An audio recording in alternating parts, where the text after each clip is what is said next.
This is To the Front. Tools for today's top agents.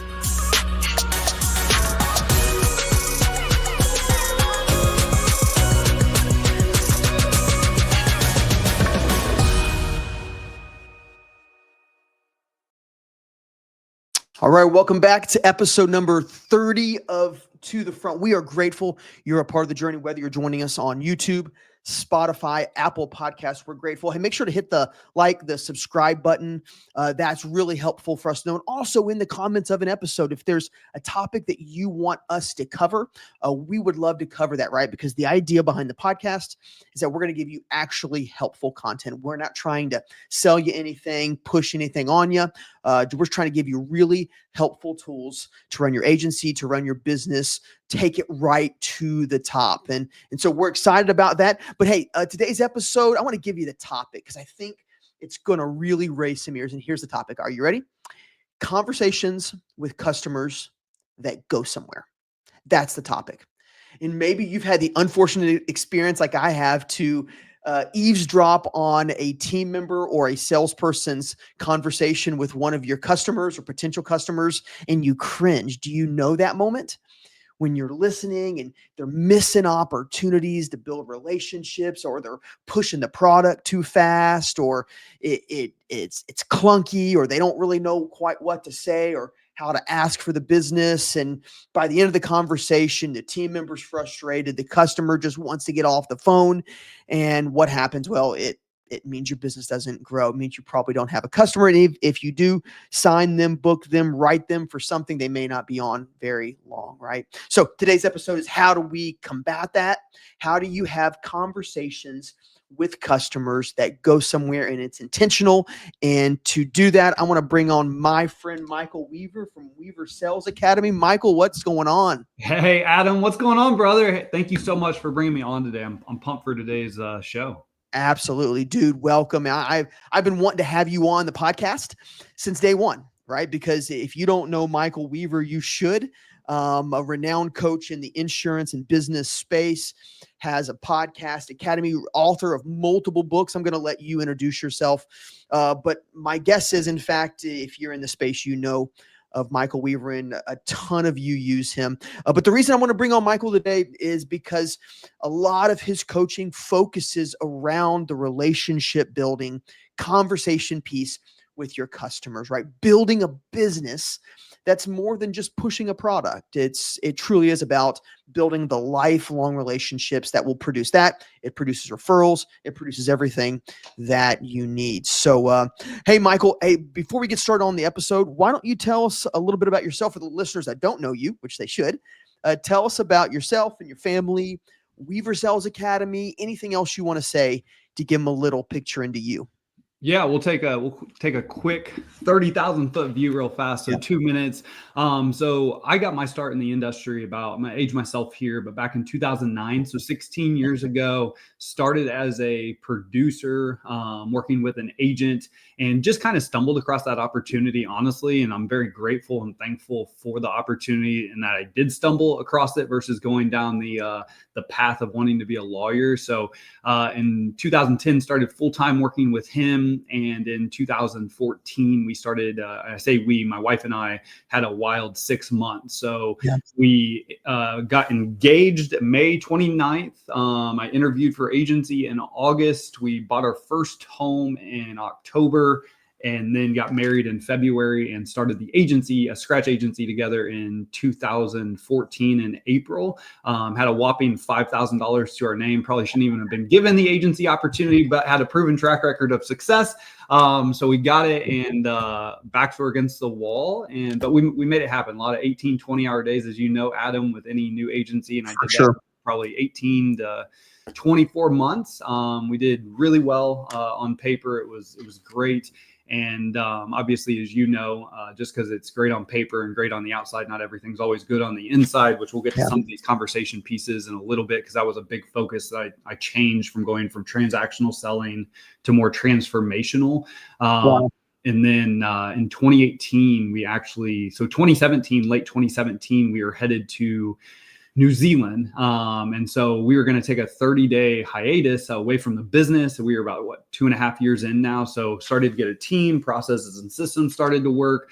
We went to New Zealand, Australia, Thailand we were gone for about 34 days. And on that plane ride over to New Zealand is when Weaver Sales Academy was born. We had talked to over 450 agents between 2016 and 2017. And we really narrowed down 4 to 5 major pain points in most of the conversations. And a lot of that had to do with consistent production, no time to train the team, not making any money. We didn't have processes and systems.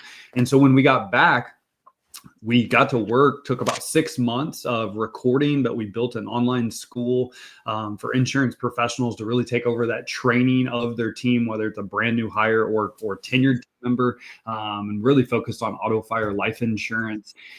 And Weaver Sales Academy started to take off at that point in time. That's how it was born. It was not born for me to leave the agency. It was born just to really try to solve a major need. And then in COVID, it really expanded. Like it quite frankly blew up because we were one of the only coaches and trainers at that time that had an on-demand type of training school for insurance agents. And quite frankly, it's still very unique compared to most of the training programs out there. And then we had to make the tough decision in late 2020 to give our 1.5 year notice. And so we left agency and sold 3 of our other businesses in January of 2022 to go full-time in coaching or training. At that time, we started the Insurance Buzz podcast, which was awesome. And then, I'm about as humble as they come, but I've written 2 books in the last, 4 years. We have the podcast, and then Weaver Sales Academy. We're currently working. We work with almost 1,000 State Farm agents now total. We're working with 7,500 insurance professionals across the country, from all kinds of different networks and companies. So that's where we're at today, man. Long answer to your short question, but a little bit about me. No, I mean, that's what I want to hear, right? Because I think a lot of people, when they're choosing a coach or listening to a coach or someone, they want to say, hey, have you been where I'm at? Yep. And the answer is yes. Yeah. That you and your team have been exactly where the people are at. Because I think a lot of times we connect to people that have similar life experiences, and then we value a little bit higher their recommendations. So I would agree, man. And that's kind of why we went down the training space, because while we've ran successful businesses, like the business coach, and we've done some business coaching, but it just doesn't fire me up as much as training. I was a team member that was making 200 to 300 calls a day, starting the scratch agency for the first 3 years. I was in personal production until we hit that 3 mil mark. And we were never given any business. So I was smashing the phones every day, 150 to 300 calls a day as an agent.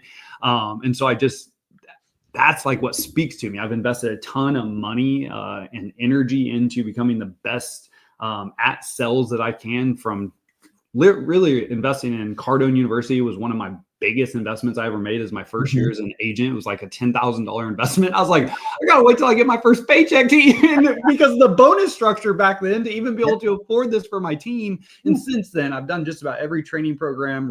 I've read hundreds of books, and so it's not only through experience, but knowledge gain. How can I just continue to take my game to the next level so I can pour into agents and team members to help them take their game to the next level as well? So I would agree 100% with you, man. It's extremely important. I'm still having sales calls today because I think it's extremely important that if you're working with a sales trainer, they better be sharp. They better be able to, you ask them a question, they better be able to role play and absolutely be like, shit, this guy knows what he's talking about, or this girl knows what they're talking about. That's right. There's nothing worse than having somebody say, do what I say, not what I do. You're saying, dude, I do the thing all the time. You came from I call it the smile and dial era. You're going to make 200-300 calls. We're actually going to get into that piece of it in the conversation, because I know you've got an interesting take on that. But hey, let's talk about the conversation and the topic of the day. And that's an agent listening. And they say this, you know what, when I listen to my team members, and even maybe them personally, feel like that they don't get anywhere with the people that they're calling, whether it's a new lead or it's someone who's already a customer, and they deeply desire to have conversations that really go somewhere. I think we all know the difference. And I think you said, I love how you phrased it. You said transactional versus transformative or transformation. Transformational. Yep. Yeah. And I think that's a big change. I think a lot of agencies are seeing high lapse can sort of rates because of the lack of relationship. I would have to do that. And so that's my very first question. In fact, it's the common issue that a lot of team members will sell a product, but they will fail to produce a long lasting relationship. All right. Or, take an auto sale or one sale and sell them multiple lines. So tell me, why do you think that is? Why is it easier just to sell a product? And why do you think a lot of team members just default to that versus having what you would call a transformational conversation to build a long lasting relationship? So why do you think we see a lot of that today in agency? Yeah. So this is also going to be a long answer to a short question, but I think that's why I brought you on. They don't want to hear me talk. I think there's a lot that goes into this. So number one, I think you can say that team members haven't been most team members have never formally been sales trained. They may learn from peers, but if their peers, this is how I'm successful, you do it too. But there's in my opinion, there is a right way to have a sales conversation and there's a wrong way. And so I think that it goes back to, hey, there just hasn't been adequate training on what does a professional transformational sales conversation sound like that is asking questions, you are using active listening, you're helping the customer really by asking questions, understand what's actually important to them in insurance besides price. Like if you had a bad claims experience, or if you totaled out your car tomorrow, what would you expect out of me? Or what does great customer service look like to you, Mr. or Mrs. Customer? Meaning you call in, you have to leave a message. Are you okay if I get back with you in 5 days? Do you expect a call within 24 hours? Do you like working with a local agent? So a lot of it is understanding, again, active listening and the art of asking questions. So, but I'll go back to no formal sales training. I also believe that over the last so when I got my start in the insurance industry 16 years ago, that's when internet leads started to somewhat hit the industry. So that's how I cut my teeth, as I was banging out internet leads every single day. And I believe that created a transactional type of atmosphere within our industry, and carriers actually push that, right? Like they push growth, they push internet leads. And while I believe internet leads are just like any other customer, and if you have a good conversation, they will value the relationship. They will value being educated and empowered in the conversation. If you've never been trained on how to have really control a conversation from start to finish and how to ask questions to drive that customer away from price, those conversations can be really difficult, and they can be very price driven. And anytime a conversation is price driven, it's going to be a transactional sell with a customer that more than likely is not going to be with you for more than 12 to 18 months is what data is showing. I mean, that's huge. Yeah, man. So to answer your question, I would say it on those two, like just from what I've experienced in working with team members, I would nail down to those two. And lastly, I would say that if you're listening to this right now, look, you can go out and start reading books, sales books. Sales books are in $10, $15, $20. That's going to give you some information to at least help you start to develop a skill set to where you're irreplaceable. Because I recently took up golf, and every shot counts in golf is what I'm finding out. And it's just like every sales conversation counts. It doesn't matter if it's an auto renter. I don't care if it's a household that pays $15,000 a year in premium. Every conversation counts. Every time somebody answers the phone, it counts. And you have to be on your toes. You have to have a skill set that's ready to be able to just take control of that conversation, make it simple and easy on the customer, but also one that is different and unique. Because if you're not different and unique, you're going to lose in today's environment. Because for the last, since 1999, Geico's been spending billions of dollars of messaging for, hey, just save money, just save money, just save money. And all the other carriers did the same thing. Well, now it's all about bundling. It's about relationships. So even carriers are starting to change their marketing message.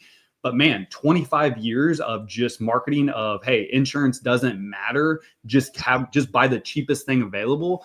That you have to have a skill set that's able to have a conversation with a customer that's educational, transformational, or this business is going to be very tough. And I would say with AI entering the workplace in our industry, I actually think AI is going to make your job as a sales person, I would say more efficient and easier by taking some of the tasks, the automations off your plate. But I believe that humans are actually going to crave human interaction and even more, which allows you, the salesperson, to become irreplaceable and become high demand if you develop a skill set that is just in itself. Like you have to be able to have conversations with people that matter, that convert, that are different, and that make you human to where you can connect on the human level. So I think that in-person meetings, in-person sales, human to human is going to become even more important over the next 2, 3, 4, 5 years as AI continues to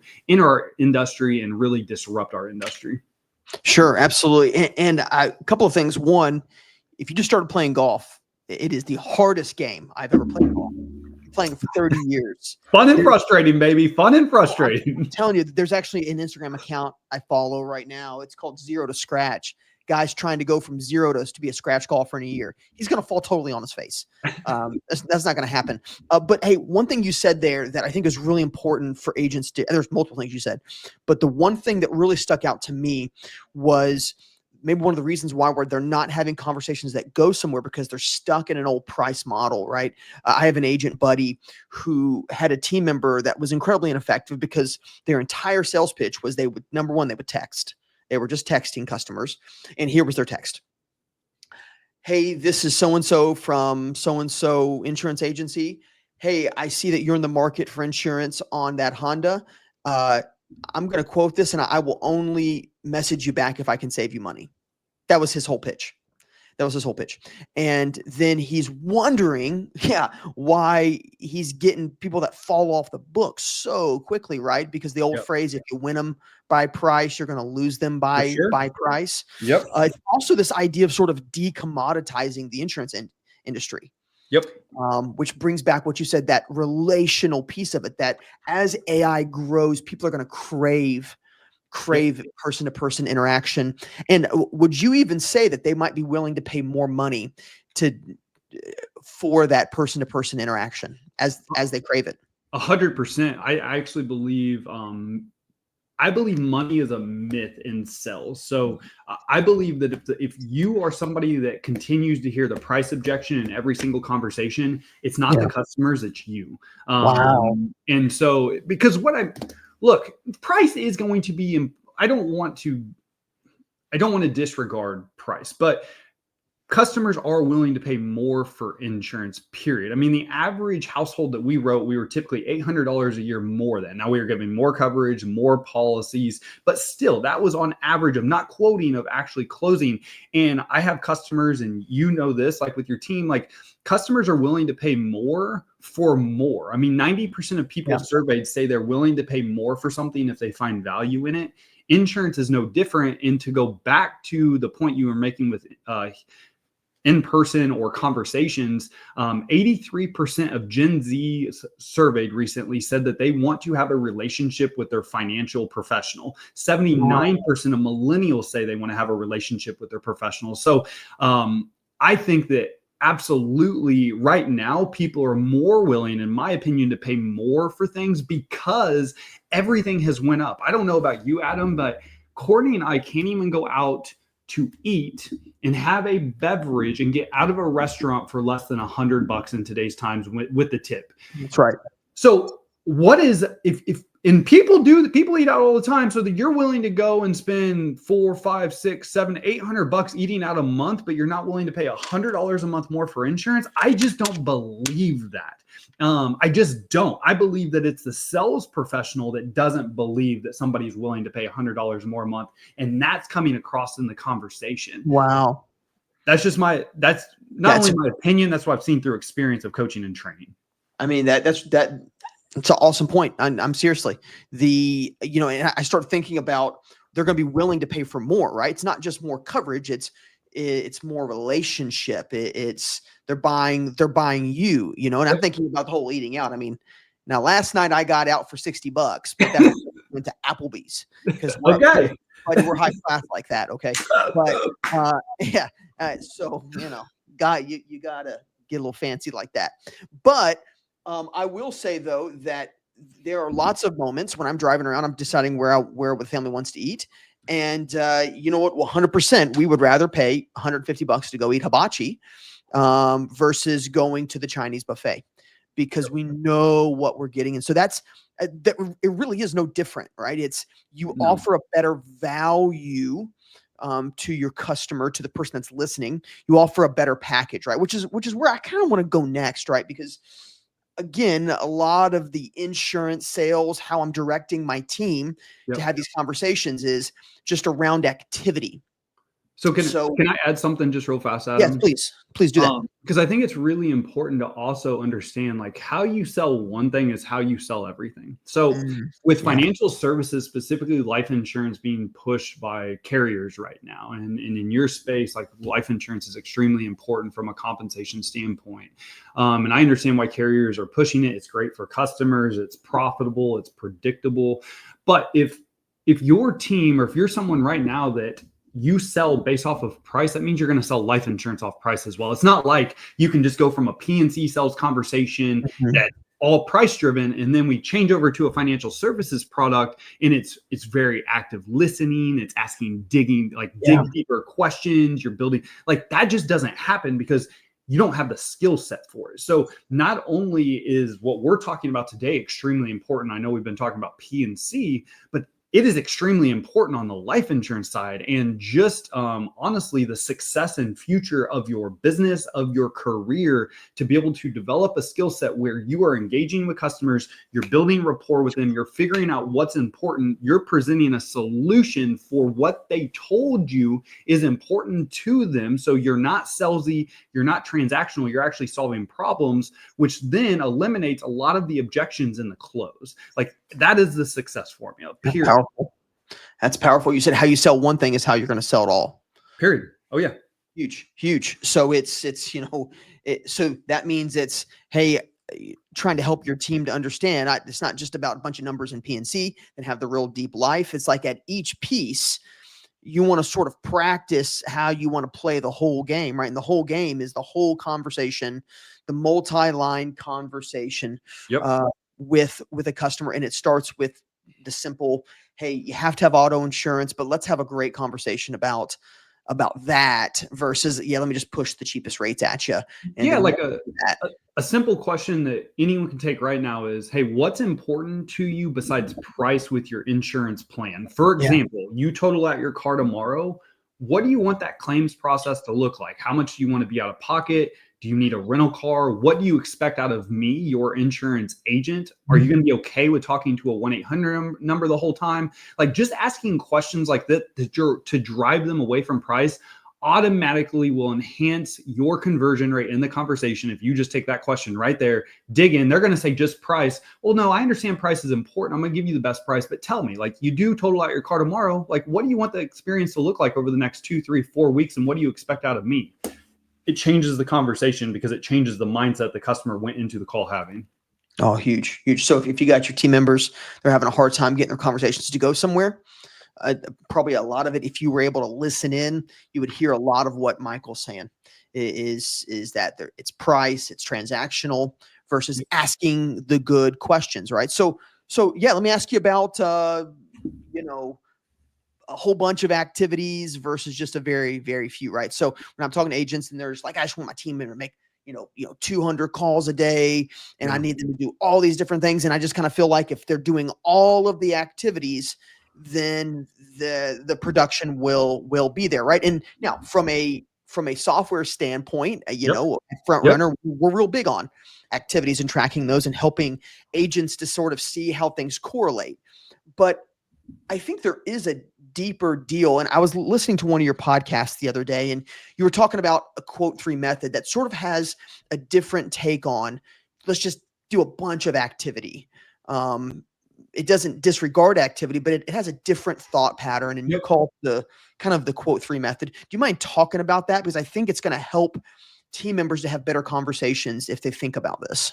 Yeah. And I actually wrote a book about this called Quote 3, How to Make Multiple Six Figures in Any Sales Organization. And it's definitely more of that sales conversation of determining who your ideal customer is, how to create the conversation, what that conversation looks like. And Adam, I I came up with this through experience. So I've already said, like, I used to make 150 to 300 calls a day every single day. And I did that. And I did that because of the mathematical formula. Like, that if I knew that if I called 150 people a day, on average, I would roughly get 7 to 8 quotes. I had about a 33% closing rate on cold business. So, and I would just give those to the team. Like, I'd give those quotes to the team, and I'd quote some myself.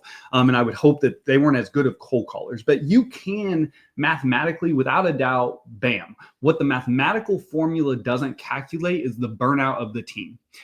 Because when you are doing numbers like that, unless you have a really big end goal and you're just a highly motivated person, and you have that goal in mind, and that's what keeps you going every single day. In my experience, most team members and producers and even agents are going to get burnt out with that mathematical equation, because it's dial, dial, dial, present price, no, no, no, no, no. So you get lots of no's. And my personal experience was my very first team member that I had to fire. And we were about 6 months in, and I went to have the conversation because his numbers weren't there, the activities weren't there. And he's like, Michael, I got into this business to change people's lives, not just be a smile and dial and product pusher. And he's like, that's how I feel. And that opened my eyes up. Now, did it open it up at the 6-month mark? Nope. I was hard-headed. I was stubborn. I had an ego at 26 years old. I'd never really led or managed people. And I'm like, well, whatever, like, it's going to continue to work. And so I just continue to push activity. Took me about 18 total months. And what I found was all my team was burnout, and they were more focused on actually making the dial versus having the conversation with the prospect or customer. And so I changed everything about 18 months into where, look, all I need you to do, because my office average is about a 33% close rate. So I knew that if we quoted 3 people a day, every single day per person in my agency, each person would theoretically close a household a day. And that was my goal. The average household was 2 cars and a fire product in the very beginning. So it was like, okay, if I can get my team to close just a household a day per person, they're going to be 60 app a month producers. Like, this is sweet. This is awesome. And I don't care if you make 25 calls a day or you make 200 calls a day. All I need you to do is have 3 full-blown conversations or 3 quotes. And that's where I want to be very direct in. You have to have clarity around expectations. So my expectation was, you make a call, you have an elevator pitch, you build rapport, you're going to have the discovery or hot button conversation. You present a solution with always more coverage and more policies, and you ask for the sell a minimum of 3 times. That is a quote, or that is a conversation. And I knew if they had 3 of those a day with eligible business, they would close 1 of those. So that's what I went with. And not only did we see our production spike when I changed that model, but the producers all of a sudden didn't feel like, oh, I got to come in and just buzz the phones all day long. Like, their attitudes, their confidence, they automatically became happier people and more bought into the agency goals versus just coming in, smiling and dialing and feeling like transactional product pushers. So did you stop looking at how many calls they had? So what we would focus on is we would focus on 3 new PNC quotes a day. We would focus on 3 life insurance conversations a day. And on the 3rd task, we kind of flip-flopped. I used to be very big into referrals. Towards the end of my career, we started focusing on Google reviews. And as an agency, we would try to have 3 appointments a day, so 15 appointments a week. That was more of an agency expectation or goal. Individual, it was 3 PNC, 3 life, and then 3 referral or Google review ask. And that's what I held them accountable to every day. So yes, truthfully, I didn't care how much money they made or how many calls they made, as long as they had the conversations and they were doing the 3-3-3 approach. I knew that would take care of what I needed them to take care of, which was auto fire life, like 3 Kingsmen and getting either quotes or social proof for future leads or future business. Yeah. And I love the change of approach there, right? Is that that now you're actually taking their mind off the little things sometimes. And now maybe when they're new, they need to sort of focus on the little things, but for especially that seasoned, that experienced team member, it kind of sounds like, hey, I don't care how you meet the person or how you get the person on the phone. It could be, because I'm sure some team members are really just great at calls. Some team members may be terrible at calls, but they're really great about asking for referrals and networking out in the community. Or they maybe you've got a team member who's just fantastic, sliding into people's DMs and then getting a phone call from that. So it sounds like it actually opens up the top part of a, so to speak, funnel. Like, hey, I don't care how you come in at the top of the funnel. Just at the end of the day, at the bottom of the funnel, you've had those 3 quotes, right? Or those 3 household quotes that have these different product lines in it. That's kind of what it sounds like.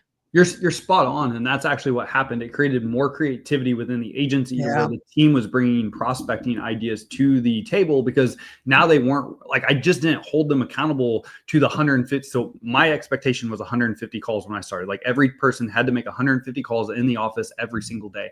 When I got rid of that, it's not like the calls just went away. The calls continued, but all I reiterated was, I just want you to have 3 full-blown quotes or conversations a day. And again, you have to explain what that expectation is. It changed everything because it made the approach so much more simple, attainable, achievable, something they could actually enjoy and look forward to. And so, yes, some people in my agency were great at calls, but I'll tell you, most of them were more relationship builders, had their kind of hands within the community. So they brought in a ton of referrals and social media. They were all really active on social media. So they got a lot of their quotes from actually outside of making the dials. And that's where we saw our production increase and writing better business as well. So yeah, it sounds like if you're listening, that's a book you want to go ahead and pick up. I just did a quick search on that. I know you can get it from your website, which we're going to throw that up in a little bit. There's a book section, but you can also just go search on Amazon. It's 5-star rated right there. It's called Quote 3. And so we'll talk about that in a minute. But I think that's a powerful thing for agents to realize, is that sometimes I think it's easy for us to focus on the little things. And again, I'm kind of speaking out of both sides of my mouth, Michael, because from a front runner side, we do preach to be able to understand some of the small activities that lead to the sale. But it's not about doing activities or not about doing activities. It's about doing them, it sounds like, in the right way and allowing your team to have creativity to get to the end result. Look, I've got nothing against activities. So some agents like to really either hold people accountable to the production or the activity or both, right? Yeah. So like, for example, okay, you don't get your 3 quotes today, but if you get your 75 calls in, we're square, we're good. You did what you're supposed to do. Look, I have nothing against that. It was just, I had team member after team member after team member burnout. And I was tired of the turnover of team members. And quite frankly, I was getting burnout too. Even like I made dials on dials on dials. And I'm like, man, there's got to be a better, I don't think I'm ever going to be able to find somebody that's just willing to come in and make dials like I did. Like I didn't feel like I could. And so when I changed that approach to, hey, I just want you to focus on this every day. Like if you just come in and you have 3 PNC conversations, 3 live conversations, and ask for 3 referrals, dude, you won your day. You think that's attainable? You think that's achievable? And they're like, it was an automatic mood boost. And when you look at like your Gen Zs and your millennials of what they're looking for in the workplace, they're looking for fulfillment. They're looking for a place to make a difference. They're also looking for flexibility. So towards the end of my career, I was like, hey, if you get your goals knocked out, you get your production knocked out, we'll do a half a day on Friday, or we'll do no work on Friday. Like, I don't care. And so you have to be able to motivate people the way they want to be motivated in your agency. And part of that is setting them up for success through fulfillment. I mean, as an insurance professional, you have the ability to have conversations every single day that change people's financial future. Like, you have the most noble career in the world. I believe you have the most important career in the world, because no one is having conversations with customers about their life insurance plan, about their disability plan, about their investment plan, about making sure if they're total out their car tomorrow, they're covered. Their house burns down, they have a replacement cost policy. Like, in today, over 76% of the population lives paycheck to paycheck. You have to be having these conversations because they matter, they count, and they change people's lives financially. In the event the worst case situation happens, they don't have to suffer financially, so they can suffer emotionally, process it, but they don't have to suffer financially. And that is, if that doesn't light you up, you're probably in the wrong career, man, because that is so damn important. No, 100%. It makes me want to drop this whole software business, come work for an agent, right? But that's true, and I think people are intrinsically looking that my life has made a difference. In fact, I end almost every one of these episodes by saying, go live and work and run your agency for something that's bigger than you, something that will go on beyond you. Some people describe it as, if you throw a rock into a pond and it ripples, right? Live for the ripples, live for what it's going to help. I will tell you, when I was young, I was probably in my early 20s, and my wife said, hey, we ought to get life insurance. I thought it was like kind of morbid. And I was like, oh, I don't want to talk about my death, right? But it was once I finally got that and I got properly insured, the amount of peace that came over my life to say, if I am not here anymore, I don't have to worry about my wife and I don't have to worry about my kids. And that kind of peace of mind, truly, I know this sounds cliche, made me sleep better at night. And that's what people are offering. And so you get people fired up about that, then they should want to do whatever it takes to help other people to have the same thing. Hey, I found that book. If you're watching this on YouTube, this is what the book Quote 3 looks like. If you're listening on Spotify or Apple Podcasts, you're just going to have to take my word for it. We're going to give you a link where you can go and get it, but it's called Quote 3. So, all right, now let me ask you this. Every strategy, every method has a challenge or a downfall, right? There's something that it can be distorted or taken the wrong way. When we're thinking about the Quote 3 method or Quote 3 approach, are there any challengers or downfalls that you've seen? Like agencies have adopted it and they're like, it was great, but then one of my team members abused it this way, or we found we ran into a challenge from this angle. Is there anything like that around this that you've heard? I wouldn't say I've had any like feedback like that. What I believe is with this is, if you don't do any activity, right, that can lead to a downfall. So sometimes it's like, all I got to do is talk to 3 people today. Well, I didn't talk to anybody today. Well, you also only made 1 call today. So that's not good. So, in also understanding, and this is why in the book, like one of the largest chapters in the book is actually breaking down the sales conversation, because that's what's important here. Like if you have a 2% close rate and you're only talking to 3 people a day, well, shit, dude, that's not good. So first and foremost, like Quote 3 works well with new people, if even new or tenured, but they have to be trained. They have to know how to have a conversation that actually converts. Whether it's converting to a yes or no, it doesn't matter, but it has to convert, right? And understanding the line of, okay, so elevator pitch, rapport building, discovery conversation, presentation that's educational, empowering, and then getting comfortable overcoming objections, asking for the sell 3 times. So that is an important part to this. Whereas if you just go into 3 conversations, you're like, hey, I got the quote put together for you. It's $250 a month. What do you think about that? Quote 3 is not going to be good for that, because you're selling off price and you're going to have to go through numbers and numbers and numbers and numbers and numbers of people in that situation, probably 10, 20, 30, 40, depending on how competitive you are. So I would say that's probably the downfall of Quote 3 is it forces you as a sales professional to have conversations in a much deeper way that's focused on the relationship and focused on solving the problem to have success, versus just hammering out quote after quote after quote. I would tell you that's if you're just going to be price driven, Quote 3 is probably not for you. Not for you. Yeah. And it actually sounds like it would serve as a pretty good litmus test to how well a team member's trained. So you said, hey, okay, in our agency, we're going to really adopt this Quote 3. We're going to have every team member just have these 3 really great life-giving conversations with customers. And you start finding a team member is struggling. That's probably a pretty good sign that team member is undertrained. Or would you say that team member is just not meant for sales? So it depends on, so number one, it's going back to the leader. So would you say they've been trained or they haven't been trained? Number 2, so practice with them, right? So practice, see what's actually the hang up. Because if every person in your agency is having the same or similar conversation with every customer every time, the data should be pretty similar. And if the data is off on one, okay, either they're not doing something in the conversation, which in my experience goes back to the rapport building, the discovery conversation, and then the presentation.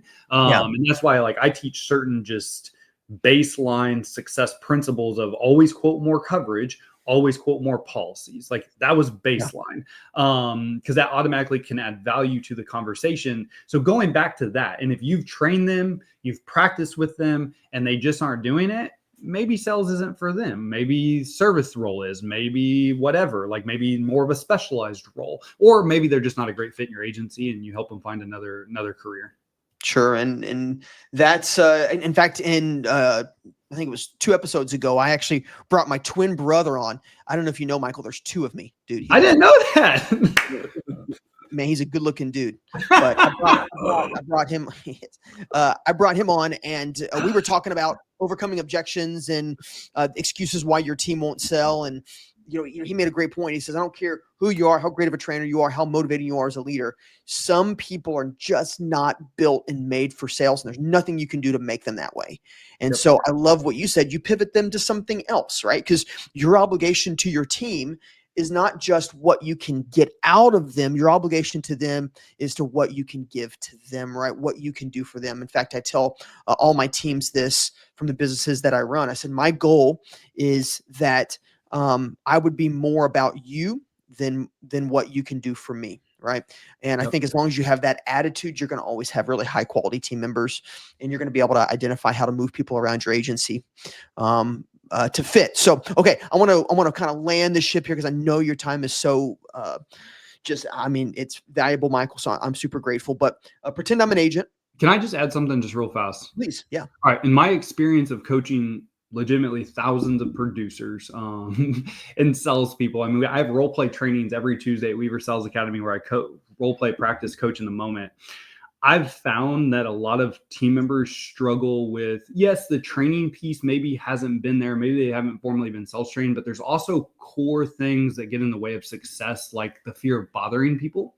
And if you're a fear of bothering people, or you have a fear of asking for help, think about how that correlates in sales. So in sales, that's going to correlate to rejection. You're afraid of asking for help because you're afraid of getting rejected. So if somebody's afraid of asking for help, or they're afraid of bothering people, that typically is a huge indicator that, hey, I need to coach to this to help them both on the personal level and the professional level. Because a lot of times they're not even aware of it. So it is a portion of that. And then I would agree with your brother. And some look, sales is so hard because you get told no way more than you get told yes. And so if you're not a positive, optimistic person by nature, sales is going to be really, really difficult for you. Like another book, I didn't write this, I'd recommend reading it, is The Happiness Advantage by Sean Achor. And he actually has statistics in that book where positive, optimistic salespeople in their first year outperform negative salespeople by over 35% in their first year and by over 52% in their second year. So I'll leave it at that. I would agree. Not everyone's made out for sales, especially if you're not positive, optimistic by nature, willing to learn, develop, grow, take it on the chin and get through the growing pains of what it takes to be successful in sales. Sales is going to be really tough. Doesn't matter what industry you're in. Yeah, very tough, and having some kind of a system to sort of identify that is going to save you a bunch of heartache in your agency. So, okay. So definitely pretend like I'm an agent. And I've been very smiling dials been my method, and just tons of activity. Again, nothing wrong with that as long as it's done in the right direction. But this is resonating with me because I want my team to have conversations that go somewhere. How would you instruct me on how to start making that transition in my agency or my business? I've been really high activity, and now I want to transition my team over, not away from doing things, but I want to transition my team to think more about the quality of the conversation versus the quantity. How would you instruct me to start transitioning my team? Is it a rip the Band-Aid off? Is it a slow transition? So how would you guide me there? Yeah. So I think the very first step would be having a leadership meeting in the agency to where, hey, this is what I've noticed. Have you guys noticed the same thing? So getting their buy-in on it. So you as the leader are ultimately going to paint a picture of the guardrails of what you want the conversation to go down, but you want the input from the team because that's going to make them feel, and quite frankly, they're on the front lines every single day. So not only do you want them to feel involved, but you need their feedback. And so it's a leadership meeting of, hey, here's what I'm seeing. Here's what I believe we're experiencing. I noticed you guys getting burnt out. You're more focused on the call than the conversation. Would you agree with this? And so having that upfront, vulnerable, honest conversation around, hey, here's what's happening. Would you guys agree with it? And then it's also getting them bought into, hey, so what would you guys think if instead of holding you accountable to 100 calls a day, if we just focused on every single person in the agency having 3 full-blown sales conversations when it comes to PNC and 3 full-blown sales conversations every single day when it comes to life insurance? And what a full-blown conversation is your expectations, this, and this. So I shared mine earlier. It was rapport, discovery, presentation, asking for sell 3 times. How would you all feel about that? Like, do you think that would be more attainable, more achievable, more enjoyable as an agency, like in your career, to where you knew every single day you come in, you knock these 3 conversations out, these 3 conversations out. Doesn't matter if it's a yes or no or follow up. It's just, that's what we're doing. Like, that's how we're going to change it. Would that be something that you think would be more achievable, that you would look forward to coming into work every single day knowing this is what I have to do to be successful in my role? If they say yes, great, awesome. We'll make those changes. Now, how do you think we should go about, like, what would get in your way of having the 3 conversations a day? What could we do to make sure that the 3 conversations is there? So calls are going to be a part of this, but are you doing social media? Are you going out into the community? Are we doing events? Like, what are your all's ideas on how we can make sure everyone on the team is getting their 3 conversations in every single day? That's where I start. Like, I have a leadership meeting. And then the second approach to this would be, a part of this is also making sure that we are sharpening the sword. So we got to get back to what it takes to be successful. And that is daily training every day, 15 minutes. We're going to come in, we're just going to practice role play. Maybe we practice an elevator pitch, and then we go and we implement. Maybe we practice the presentation. So getting back to daily, I like daily training. Some agencies like weekly, but just consistent trainings on a daily, weekly basis. I recommend 15 minutes a day, every single day. I think those are 2 really good starting points. And then obviously compensation, we could talk compensation plans and adjusting those to make sure they're rewarding, incentivizing what you want. Because I believe what you incentivize is what you typically get. But those would be the 2 first starting points I would recommend. I love it, man. Let them buy in, and then allow them to identify pain points. Yep. Here's some things that we need to implement, some obstacles. What would you say? That I want to play a little devil's advocate. If the team looked at you and said, "Nah, I think we're good with what we're doing." If my team looked at me and told me, I think we're good with what we're doing, and we're not hitting production numbers, we're not maxing out bonuses, we're not qualifying for trips, and maybe you're like, Michael, things are going good right now, but things could be better. If my team really told me that, I'd be like, tell me more. Like, what's your pushback here? So because I want to try to get down to the problem, just like I am with a customer, like curious, like, okay, that's not the answer I was expecting. Tell me more. Like, I'm curious. Like, you say everything's good, but production's not good. Like, paychecks aren't good. Like, so what's good? I would say if a team responds like that, more than likely you have the wrong team. Yeah. That's kind of where I was filling out. That was kind of. No, I'm going to get super curious, but you more than likely then you got to figure out as the leader, is it the whole team or is it a cancer in the culture? Is it one person? Because a lot of times it's not the whole team, but you do have the one person that is that cancer that just influences the whole team. And so it's figuring out, is this coming from one person or is this a much broader problem that we're going to have to, from a leadership standpoint, step in and be like, okay, some changes are going to have to be made. I don't exactly know what those changes are yet, but it looks like we're going to have to get some new blood in the agency. That's right. You've probably got that alpha in there, that negative alpha who's it's the same thing when, like, the self-development space is it's so hard, man. Like, I thought insurance was tough, and I got into Weaver sales. I'm like, oh my gosh. But like, when an agent's like, well, I just don't know if my team's going to use it or not, I'm like, well, if your team comes to you tomorrow and is like, I don't want to use this, what do you think about that? And they're like, well, that would be a problem. I'm like, yeah, you probably got the wrong team. They're like, that's fair. It's like, if you don't have a team that wants to get be the best they can be for their customers and for you and for themselves, it's a real likely chance that you either have the wrong team or you have one major influencer in the agency that is a cancer that you got to get rid of. The cancer. Yeah, it blows me away. The amount of times I talk to an agent, and they're like, I just don't think my team will do it, or my team said no, or whatever. And I'm like, it sounds like your team's leading the ship here. No, you're called to lead the ship. You're called to drive the car, the bus. It doesn't mean you need to be putting in all the work, but you've got to set direction. You got to set vision and mission and course. And at the businesses I run, we call it the VPF, the vision of the preferable future. So my job as a leader is to paint a vision of a preferable future for my team. And then I can almost get them to march in whatever way I need them to march, because the picture is so enticing. And so maybe if they say no, it's because the picture that you've painted is not enticing enough. And you do that. Okay. Hey, I know we are out of time, but I'm a listener. How can I, and I'm an agent, says, man, I got to engage Michael Weaver, Weaver Sales Academy. How would they reach out to you? How would they connect with you to start taking a look at your training and your tools? Yeah. So first and foremost, thank you so much. I mean, we put out a ton of free value. I'm definitely a believer that you give as much value as possible without any expectations. So check out the Insurance Buzz podcast. There's a ton of information on that. Obviously, my book, Game Changer, Taking Your Insurance Agency to the Next Level, or Quote 3. But you can also always go to weaversa.com. That's a really great way to just see what we're doing. My phone number is 816-727-7610. You can text me, and it is me. It's not my AI. It's not a bot. It's truly me.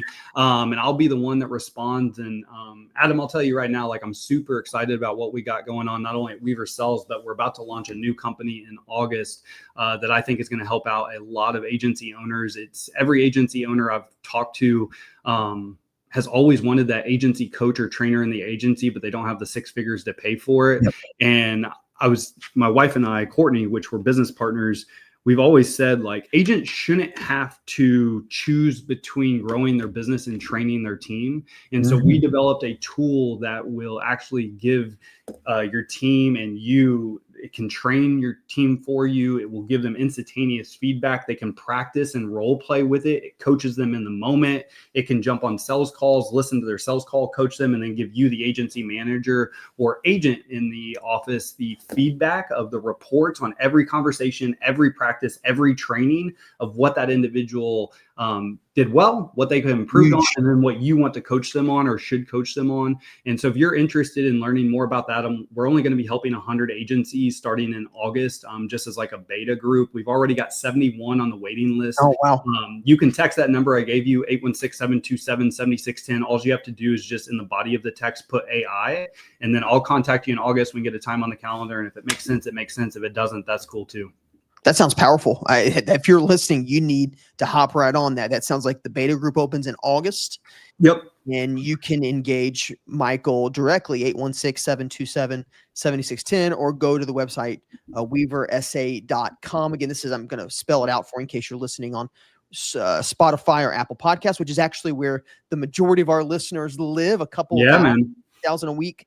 But if you're on YouTube, you can see it on the screen. But man, that sounds really incredible, because I do know agents who have to choose that between growth and training, and they're always torn between them. But it sounds like you've got a tool.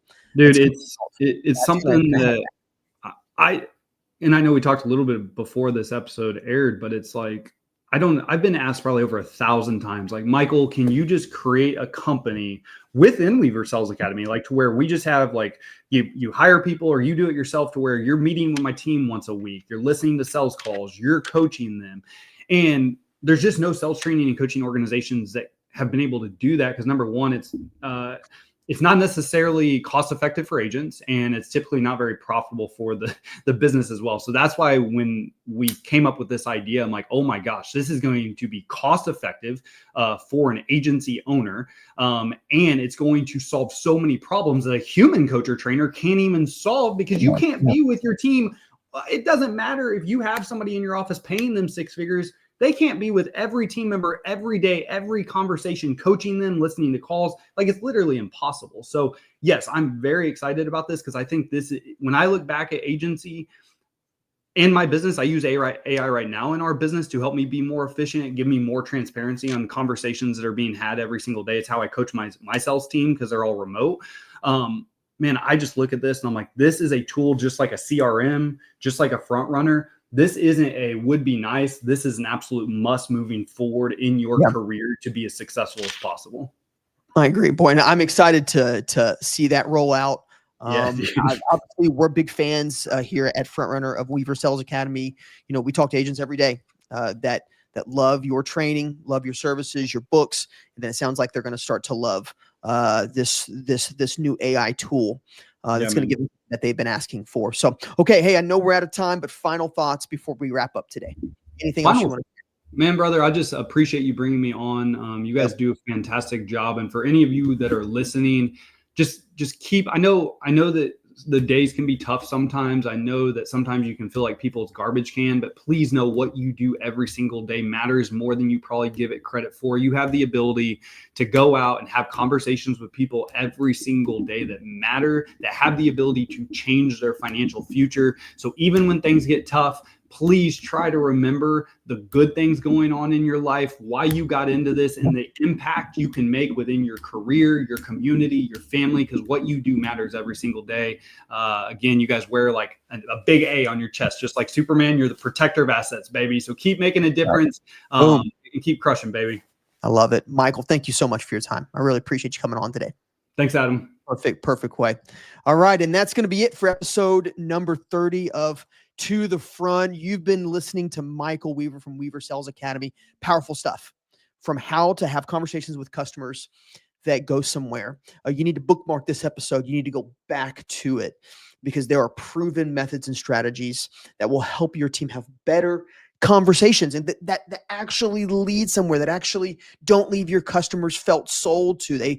It'll make your customers feel like they found a new friend, a new family member. And that's what you're really going after. Again, to engage Michael and his team, you can go to weaversa.com. Again, that's weaversa.com, or you can text him, which is huge. Can you imagine how huge that is? You can actually text this guy, 816-727-7610, especially text him to talk about his new AI tool that's coming out. You want to be a part of that because I promise you, you don't want to be left in the dark. So that's going to be it. Again, thanks again for spending part of your day with us. We can't wait till episode number 31. But until then, like I say every time, go lead your agency with courage. Go lead your business with courage.